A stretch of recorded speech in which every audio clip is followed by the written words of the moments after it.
What's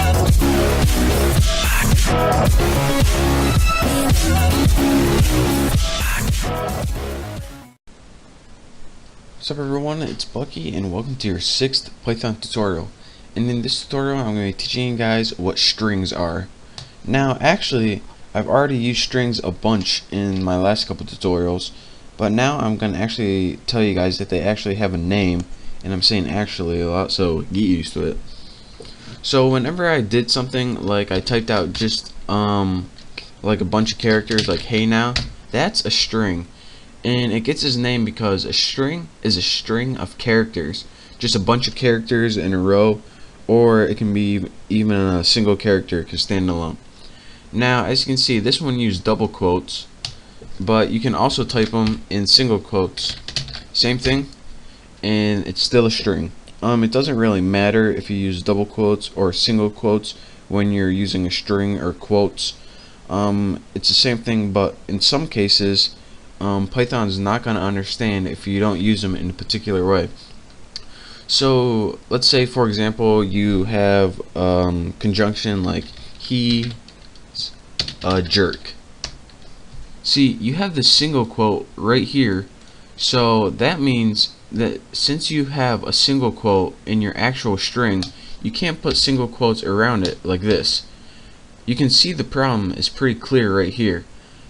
Python is going to view this is the beginning of a string and this is the end of a string, so this is an entire string because single quotes mark the beginning and the end, and then it's going to see this one over here and be like, WTF is this? So to combat this problem we need to use double quotes around here like that, and now when we print it out it's going to know what we're talking about. Or another thing that we can do, if you just are dying to use single quotes, you can put he's a jerk, and you can have something called an escape clause or escape character, and that's the backslash right here. Now whenever you use a backslash when using a string, Python is going to look to the next character, whatever it is, and it's going to say, alright, this has no real meaning, he just wants me to print it out, it has no piece of the code besides, just print it out however it looks. So instead of saying, alright, here's the beginning, here's the end, it's going to say, alright, here's the beginning. We know this is just a regular quote because this backslash right here, so I guess this one would be the end. So it kind of tricks Python, and let me go ahead and press enter, and as you can see, that works too.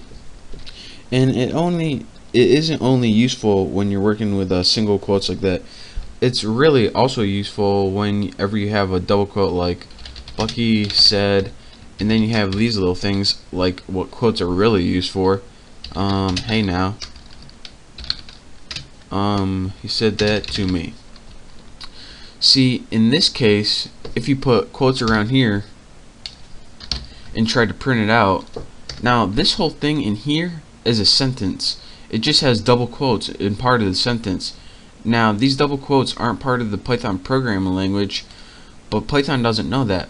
What it's going to do is says, alright, this is a beginning and this is an end. Since those are double quotes, I'm just a computer, I can't understand, and this is a beginning and this is an end. But what we see is, no, this is actually an entire sentence right here, and it just has quotes in it because that's part of the English language. So we need to tell Python to start acting right. So what we do is whenever we use double quotes as part of the English language, and not actually part of our program language, we need to tell Python to ignore those using escape characters just like that. Now Python will see this is the beginning, don't see anything here, don't see anything here, they're invisible to me, and this is the end. Perfect. Bam. A little too easy. And let me just show you guys what would happen, because I know you guys. Let's go fishing. Fizzing, same thing. If you guys actually try to print this out, you would get a syntax error. So I'm not just making this up, you actually would get an error. And the last thing I want to talk to you guys about is how to join strings. Now, just like I showed you guys numbers can be stored in variables, you can also store strings in variables. So say you have A equals Bucky and B equals Roberts. anytime you want to join these strings, all you have to do is add a plus sign between them. A plus B, bam, look at that. Now that's all you would have to do, and then what Python does is add these two strings together in a one string of text. So again, you add A plus B, and you can't just put A, B like that, or A comma B. What you need to do to get your desired result is actually put A plus B, and that little plus sign, this is called concatenating a string. And concatenating a string means just adding it together. You'd actually probably want to change A to something like A Bucky with a space after it, and go ahead and press enter. Now once you do A plus B, it looks like a regular name. So again, that little addition sign right there concatenates strings or adds them together into one long string. And again, you need that because if you don't, you're going to get an error message.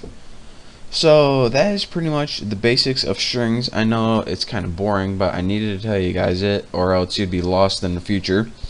And that's how you concatenate strings or join them together. So there was your very boring tutorial on strings. I promise these will get more interesting from now on. That's just a little something you need to know. So again, thank you guys for watching, and I'll see you next time.